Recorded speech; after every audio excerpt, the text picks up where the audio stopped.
یعنی کہ بیٹی کھانا کھا لو۔ اس نے سر گھٹنوں سے اٹھایا اور اپنی ویران سی نظروں سے اماں کو دیکھا۔ یہ کھانا کیوں لاتی ہیں؟ وہ کھانے پہ نظریں گاڑے بولی۔ دی تو کچھ کھائے گی نہیں تو جیے گی کیسے؟ وہ اسے ترحم بھری نگاہوں سے دیکھتی بولی۔ تو کس نے کہا ہے میں جینا چاہتی ہوں؟ اماں، میں سب کو کھا گئی، جس نے مجھ سے محبت کی میں سب کو کھا گئی، میں اپنے ماں باپ کو کھا گئی، چچی کو کھا گئی، ابی جان کو کھا گئی، تو کیوں مجھے زندہ رکھا ہوا ہے؟ وہ بے تاثر لہجے میں بول رہی تھی۔ اماں نظریں چرا کر باہر نکل گئی۔ Ryan, why are you packing and for what? اس کی ممی کمرے میں آئی تو اسے پیکنگ کرتے دیکھ کے بولی، mummy I am going to grandma's village. وہ مصروف سے انداز میں بولا، پر اس کی بات پہ اس کی ممی پیچھے تاب کھا کے رہ گئیں۔ رایان، اس نے بیچ میں بات کاٹی، you promised me when I will go to destination so I can go to meet my relatives who is just an old grandmother. So why I can't meet her? I'm about 22 years, but still I didn't saw my grandma and father. He is her son, but still he left that lady alone. وہ تلخی سے بولا. She didn't want to come to city, so what could we do? وہ بیزاری سے بولی. Seriously, mommy, I can't believe I'm son of yours. Ryan, mind of your language. وہ چیخیں. You're insulting your mother for that old woman. I'm blood of that old lady and she is my grandma. اب کہ اس نے گہرا سانس لیا اور ان کا ہاتھ پکڑ کے بیڈ پہ بٹھایا. Mother, just for once please. I am afraid Ryan you will not come back. وہ آنکھوں میں نمی لیے بولی. آئی ول ممی. اس نے پیار سے ان کا ماتھا چوما اور پھر پیکنگ کرنے لگا. Ryan, you are not aware of realities of that hurt. وہ لڑکی بیوٹیفل کر گئی چل ٹن ٹن ٹن ٹن. دیکھ تیرا رنگ سانولا ہوا، باولا، لڑکی نہیں کوئی کرم معاملہ. دیکھیے میوزک اپنے عروج پہ تھا اور کار کی سپیڈ بھی. فائنلی وہ گاؤں کی سرحد سے گاؤں میں داخل ہو گیا، مگر اب اس کو سپیڈ سلو کرنی پڑی، جو چیز اسے سخت ناگوار گزری. کچی سڑکیں اور کچے ہی گھر. اس کے لیے یہ سب ایک نیا ایکسپیرینس تھا. تھوڑی دیر کی بیزاری کے بعد آخرکار وہ نیچر انجوائے کرنے لگا. جگہ جگہ رکے تسویریں لیتا. گاؤں کے لوگ حیرت سے اس فرنگی کو دیکھتے جو پلین وائٹ ٹی شرٹ اور بلیک جینز میں پورا انگریز ہی لگ رہا تھا. ادھر ادھر پھرنے کے بعد بھی جب اسے راستہ سمجھ نہ آیا تو ایک دیہاتی کے پاس گاڑی روکی اور ونڈو نیچے کر کے سن گلاسز اتاریں اور ڈیش بورڈ پہ رکھ کے اس کی جانب متوجہ ہوا جو اسے آنکھیں پھاڑ پھاڑ کے دیکھ رہا تھا. Can you tell me where is Shahzeb mansion? وہ بیچارہ کسان تو صحیح پھنسا تھا. کی کہندے پے ہو پتر؟ کیا کہہ رہے ہو بیٹے؟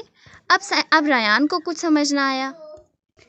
اب کی بار ریان کو کچھ سمجھ نہ آیا، لیکن اس بات کا اندازہ ہو چکا تھا اس بندے کو انگلش نہیں آتی. شہزیب مینشن کہاں ہے؟ اب کہ اس کسان کے چہرے پر تشویش کے آثار نمایاں ہوئے. تسی کون؟ شہزیب اس کے انداز سے ہی اس کا سوال سمجھا. جی میں ان کا نواسا. اب کہ دیہاتی نے جیسے اس بات میں سر ہلایا جیسے کہ بات سمجھ چکا ہو. پتر اتھو کبے ہتھ؟ اس نے بیچ میں بات کاٹی. آپ پلیز بیٹھ کے راستہ سمجھا دیں. اور اگر کوئی ریان دلاور کو اس وقت اس قدر ٹھوس اردو بولتے دیکھتا تو وہ ویسے ہی بے ہوش ہوتے ہوتے بچتا، کیونکہ گانوں کے علاوہ وہ شاذ و نادر ہی اردو بولتا. صرف اس کے والدین تھے جن کے ساتھ وہ اردو میں بات کر لیتا. وہ دیہاتی ایک بڑی سی حویلی کے سامنے گاڑی رکوا کے اپنی منزل کو چل دیا، جبکہ ریان نے اوپر سے نیچے تک اس حویلی کو دیکھا. Wow granny, you live in a palace. وہ دلکشی سے مسکراتا گیٹ کھولتے اندر داخل ہوا. حویلی میں بچوں کے ہنسنے کھیلنے کی آوازیں آ رہی تھیں.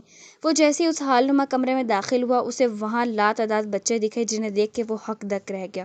گرینی، oh God, this is not your age of marriage.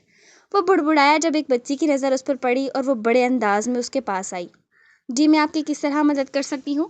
وہ حیرانی سے اس بچی کو دیکھنے لگا. You know how to speak Urdu? I also know how to speak English. وہ بچی ایک ادا سے بولی. اب وہ دلکشی سے ہنسا اور ایک گھٹنا نیچے رکھ کے بیٹھ گیا. So I can get your intro? اس نے آنکھیں گھمائی. If I said no so I will be sad. وہ رونی سنت بنا کے بولا. Okay I will give you my intro. وہ احسان کرنے والے انداز میں بولی. مائی name is Amal Hussain. I am 10 years old and I am nanny's daughter. وہ پھر مسکرایا. Miss Amal, if you are nanny's daughter so how is she is your nanny? اس نے آنکھیں گھمائی. Don't argue with me, tell what do you want? اب کہ امل نے مشکوک نگاہوں سے اسے دیکھا. I want to meet granny. Why? Because I am her grandson. اب کہ اس نے آنکھیں بڑی بڑی کر کے اسے دیکھا. You are Ryan Dilawar? Really? Nanny Ryan bro come. وہ خوشی سے چلاتی ایک کمرے کی طرف بھاگی۔ تھوڑی ہی دیر میں ایک بوڑھی سوبھر سی عورت اسٹک لیے باہر آئی۔ ان کے چہرے پہ خوشی کے آثار نمایاں تھے۔ وہ اس کے پاس آئیں۔ ریان تھوڑا سا جھکا تو انہوں نے اس کا ماتھا چوم لیا۔ ہائے ماں صدقے، ماں واری جائے، کسی کی نظر نہ لگے میرے نواسے کو۔ پنکی، جشن کا اعلان کروا دو، ہمارا نواسا آج 20 سال بعد آیا ہے۔ وہ اس کا ہاتھ تھامے اپنے قریب پنک جوڑا اور پراندہ پہنے 18-19 سالہ پنکی سے بولی، جی باجی میں ہونی راجا نو کہندی ہوں۔ جی باجی میں ابھی راجا کو کہتی ہوں۔ وہ کہتے باہر کی جانب بھاگ گئی۔ وہ اسے لے کمرے میں لے گئی جہاں سے وہ آئی تھی۔ ایمل، خانسامہ کو کھانا بنانے کا کہہ دے۔ ایمل اس بات میں سر ہلاتی باہر نکل گئی۔ گریمی نے اس پر کچھ پڑھ کے پھونکا اور پھر دوبارہ اس کا ماتھا چوم کر رو پڑی۔ رایا نے انہیں روتا دیکھ کر اپنے پاس بٹھایا۔ رو کیوں رہی ہیں گرانی؟ میں لوٹ تو آیا ہوں۔ پورے 2 سال کا تھا جب تیرا باپ تجھے یہاں سے لے گیا تھا، تب تو بہت رویا تھا۔ تجھے مجھ سے چھوٹی سی عمر میں ہی بہت لگاؤ تھا، اور اب دیکھ آج 20 سال بعد آج پھر ہمیں ہمارا نواسا مل گیا۔ ریان ان کی بات پہ مسکرایا۔ وہ کھوتا تو نہیں آیا ہوگا؟ دادی کی اس بات پہ اس نے حیرانی سے گرینی کو دیکھا۔ کون گرینی؟ تیرا باپ اور کون؟ اللہ بخشے، شاہ کہتے تھے یہ منڈا ہاتھوں سے نکل چکا ہے، اور بالکل صحیح کہتے تھے۔ تیرے باپ نے باہر جاتے ہی رنگ بدل لیا، دوبارہ گاؤں آنا دلاور کو نصیب نہ ہوا۔ وہ تو یہ بھی بھول گیا کہ اس کی بوڑھی ماں یہاں رہتی ہے۔ ریان نے پیار سے ان کے ہاتھ تھامے۔ دلاور نہیں تو کیا ہوا؟ ریان دلاور تو ہے نا آپ کے پاس؟ وہ مسکرائیں۔ ہاں بس ایک تیرا ہی سہارا ہے، ورنہ ویسے تم بالکل اپنے نانا پہ گئے ہو۔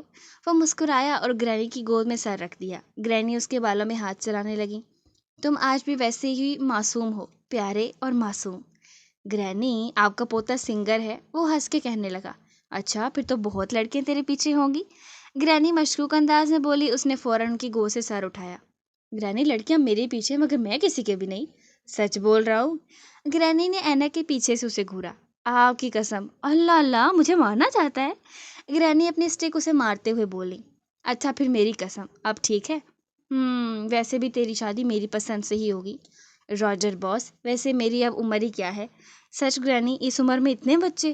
وہ ابرو چکا کے شرارت سے بولا، جس پر گرینی نے اسے ایک اور اسٹک ماری۔ چل بدتمیز نہ ہو تو، وہ سارے یتیم مسکین تھے، لیکن اب ان کے پاس گرینی ہے۔ سپر گرینی! اور وہ دونوں ہنس دیے۔ اس نے قرآن پڑھنے کے بعد مخصوص ریک پہ رکھا اور بیڈ پہ لیٹ گئی۔ کیا ہوا، اداس ہو؟ ابی جان، سب مجھ سے نفرت کرتے ہیں۔ انہوں نے اس کی بات پہ اس کے سر پہ ہلکی سی چپت لگائی۔ کس نے کہا پگلی نہ ہو تو؟ میں ہوں نا تم سے پیار کرنے کے لیے پھر؟ لیکن سب مجھے کالی قسمت اور نہ جانے کیا کیا کہتے ہیں۔ تو میری بچی، وہ سب تو پاگل ہیں، یہ بھی بھلا کوئی بات ہوئی؟ میری بیٹی اتنی پیاری ہے۔ پتہ ہے بیٹیاں اللہ کی رحمت ہوتی ہیں۔ تو رحمت کب سے زحمت بن گئی؟ بیٹا، یہ تو دنیا کے اصول ہیں، ہر شخص کو تنقید کا نشانہ بناتی ہے، لیکن میرے بچے تم بہادر ہو، دنیا کو فیس کرنا سیکھو۔ یہ سب تمہاری آزمائش ہے اور تمہیں ان پہ پورا اترنا ہے۔ تم اترو گی نا؟ اس نے اس بات میں سر ہلا دیا۔ ابھی آپ تو مجھے سہارا دیتی تھیں، اب کیوں اس تپتے صحرا میں مجھے ننگے پیر چھوڑ گئیں؟ کیوں مجھے میری بدقسمتی کا ثبوت دے گئیں؟ ایک آنسو چپکے سے اس کی آنکھوں سے بغاوت کر گیا۔ نیند اس کی آنکھوں سے کوسوں دور تھی، مگر جاگنے کی صورت میں بھی تو اذیت ہی تھی، لہٰذا آنکھیں بند کر کے سونے کی کوشش کرنے لگی۔ وہ اپنی ہی دھن میں چلتا ہوا آ رہا تھا جب سامنے سے آتی ایمل سے زبردست ٹکر ہوئی اور اس کے ہاتھ میں پکڑی پلیٹ زمین بوس ہو گئی۔ ایک ہی کیتا، یہ کیا کیا؟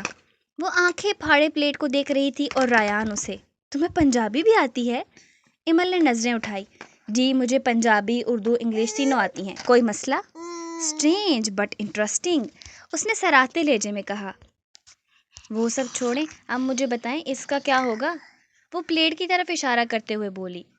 تھرو اٹ ان بن، وہ کندھے اچکا کے آرام سے بولا۔ غضب خدا کا، ایسے ہی بن میں پھینک دیں؟ گرینی کہتی ہیں رزق کا ضیاع نہیں کرتے، بلکہ شکر کرتے ہیں کہ اتنے ہی لوگوں کو اس کا ایک ٹکڑا بھی نصیب نہیں، اور آپ کتنے آرام سے کہہ رہے ہیں پھینک دو۔ ریان کو بھی اختیار شرمندگی سی ہوئی۔ پھر؟ اس نے بھویں اچکا کر پوچھا۔ پھر کیا، آج رات کھانے میں آپ یہیں کھائیں گے؟ پنکی، وہ مزے سے کہتی پنکی کو بلانے لگی۔ او ویٹ، مدر ٹریسا، میں کیوں، تم کھاؤ۔ مگر ایمل نے اس کی طرف دھیان ہی نہیں دیا اور پھر کچن میں چل دی۔ وہ بھی اس کے پیچھے آیا۔ تم ایسا نہیں کر سکتی، وہ مڑی اور سر پہ ہاتھ مار کے ایک ادا سے بولی۔ اللہ بخشے گرینی کے شوہر کو، وہ کہتے تھے کہ جو رزق کا ضیاع کرے وہیں اس کی قدر کرے، لہٰذا آپ نے اس کا ضیاع کیا تو آپ اس کی قدر کریں، ٹھیک؟ تم میری آدھی بھی نہیں ہو، زمین سے نکلی نہیں اور مجھے سکھانے چلی۔ وہ اسے گھور کے بولا۔ اللہ بخشے گرینی کے شوہر حیات ہوتے نا تو وہ آپ کو سمجھاتے. فی الحال وہ کھانا پنکی کے شمو یعنی کتے کا کھانا بنے گا. خوش؟ ریان نے سکھ کا سانس لیا. تو وہ سب تم مجھے تنگ کرنے کے لیے کہہ رہی تھی؟ ہاں جی، ہن تسی جاؤ، سانوں اور بھی کام نے. اب آپ جاؤ، ہمیں اور بھی کام ہے. وہ جان کے پنجابی میں بولی اور اس کی توقع کے مطابق وہ چلا گیا. اس نے سکھ کا سانس لیا اور کھانا گرم کرنے لگی. اس نے پلیٹ رکھ کے گلا کھنکارا.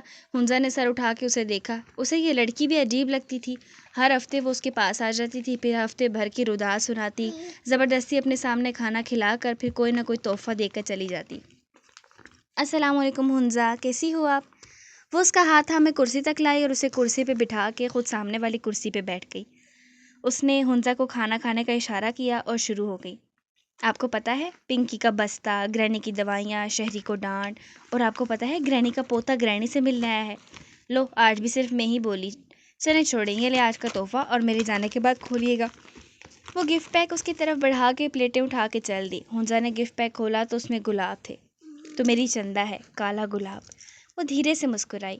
وہ جیسے ہی بات لے کر نکلا اس کی نظر سب سے پہلے سامنے پڑی شلوار قمیض پہ گئی اور اس نے منہ بنایا. وہ مشکل سے ہی عید ٹو عید شلوار قمیض پہنتا تھا تو اب کیسے پہنتا؟ ویل اپنے مخصوص حلیے یعنی ٹراؤزر شرٹ میں گرینی کے کمرے میں پہنچا جہاں وہ تسبیح پڑھ رہی تھیں. وہ ان کے پاس بیٹھ گیا، ان کی تسبیح ختم ہونے کا انتظار کرنے لگا. تھوڑی دیر بعد گرینی نے تسبیح ختم کر کے کچھ پڑھا اور اس پہ پھونک دیا. پھر تسبیح ایک طرف رکھ کے اس کی جانب متوجہ ہوئی. گرینی، میں شلوار قمیض نہیں پہنتا. اس نے فوراً مدعے کی بات کی جس پہ گرینی نے تعصب سے اسے دیکھا. ہمارے شہزادے صرف تھوڑی دیر کی بات ہے، تقریب میں. تم اس حلیے میں نہیں جا سکتے. تھوڑی دیر پہن لو، پھر تقریب ختم ہوتے ہی اتار دینا. لیکن گرینی نے بات بیچ میں کاٹی. لیکن کچھ نہیں، ہم بھی تو دیکھیں ہمارا شہزادہ شلوار قمیض میں کیسا لگتا ہے. وہ اسے پیار سے تکتے ہوئے بولی. بالکل گبڑ. وہ بڑبڑایا مگر اس کی آواز گرینی تک پہنچ گئی اور انہوں نے اس کے بازو پہ ہلکے سے اپنی چھڑی ماری. چلو اب تیار ہو جاؤ، گاؤں والے آتے ہی ہوں گے. وہ اس بات میں سر ہلاتا اٹھ گیا. وہ وائٹ شلوار قمیض میں بہت خوبرو لگ رہا تھا. گرینی نے تو دیکھتے ہی ماشاء اللہ کہا اور اس کی نظر اتاری. تقریب اپنے عروج پہ تھی. اس کے ایک طرف خوبصورت مگر سادہ لباس میں گرینی تھی اور دوسری طرف اسکائی فراک اور چوڑی دار پاجامہ پہنے ایمر اس کو ہر فرد سے انٹروڈیوس کرا رہی تھیں.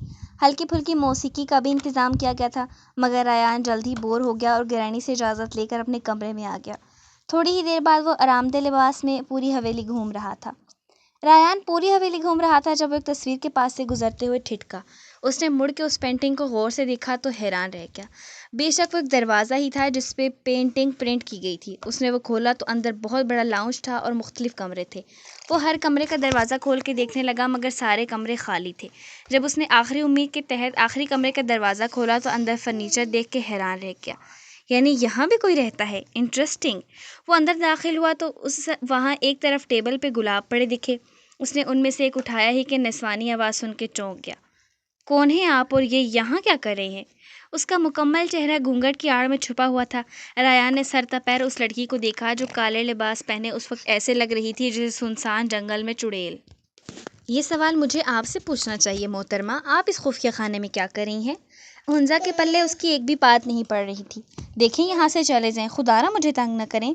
نہ میں ڈنڈے لے کر آپ کے پیچھے بڑھاؤں جو آپ کہہ رہی ہیں تنگ نہ کریں. ہنزا کو سمجھ نہ آیا وہ کیا کرے. خدا را یہاں سے چلے جائیں، مجھ سے دور رہیں. جب ریان نے اس کی طرف ایک قدم بڑھایا تو ہنزا کو جب کچھ سمجھ نہ آیا تو وہ چیخنے لگی. بچاؤ! ریان ایک ہی جست میں اس کے پاس پہنچا اور گھونگھٹ کے اوپر سے اس کے منہ پہ ہاتھ رکھا اور اسے پیچھے دیوار سے لگا دیا.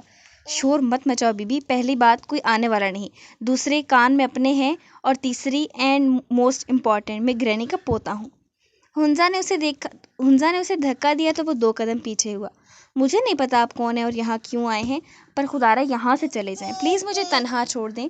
اس نے باقاعدہ زمین پہ بیٹھ کے ہاتھ جوڑ دیے اور رونے لگی جس پہ ریان گڑبڑایا. اوکے لیڈی، میں جا رہا ہوں، رو مت، آئی ایم گوئنگ. اور وہ وہاں سے نکل گیا. پیچھے ہنزا کا جسم کپ کپانے لگا. اس کی پوری زندگی اس کی آنکھوں کے سامنے گھوم گئی، اس لیے تو وہ انسانوں سے دور رہتی تھی. اس کے خدشات سر اٹھانے لگے، وہ جن کے تحت ہنزا اس حویلی میں رہتے ہوئے سب سے الگ تھی.